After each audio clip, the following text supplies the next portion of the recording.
Hello friends, welcome back to our channel Arpita's world. চলো আজ তোমাদের সাথে একটা আম মাখার রেসিপি শেয়ার করা যাক।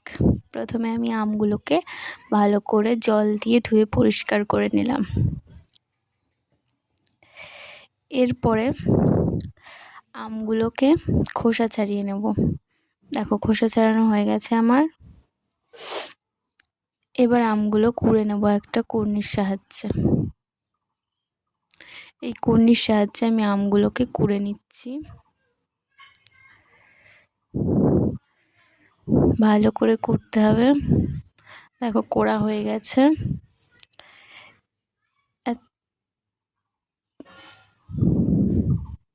এবার আমি গ্যাস জ্বালিয়ে দুটো শুকনো লঙ্কা পুড়িয়ে নেব।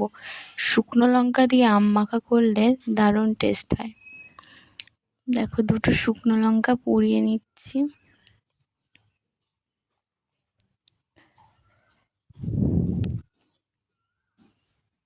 এবার শুকনো লঙ্কার মধ্যে বিট লবণ দিয়ে সামান্য চিনি দেব, দিয়ে চটকে চটকে মেখে নেব। এবার এর মধ্যে দুটো কাঁচা লঙ্কা আর একটু লবণ দিয়ে ভালো করে মেখে নেব। যে যেমন ঝাল খাবে তেমন ঝাল দিয়ে মাখবে। ভালো করে চটকে চটকে ডলে ডলে মাখতে হবে আমটা। এবার একটু সর্ষের তেল দিয়ে আরও চটকে চটকে মেখে নেব। এই গরমে টক ঝাল আম মাখা খেতে কার কার ভালো লাগে কমেন্টে বলে যেও। দেখো আমার আম মাখা রেডি। ভালো লাগলে লাইক কমেন্ট শেয়ার করো। বাই।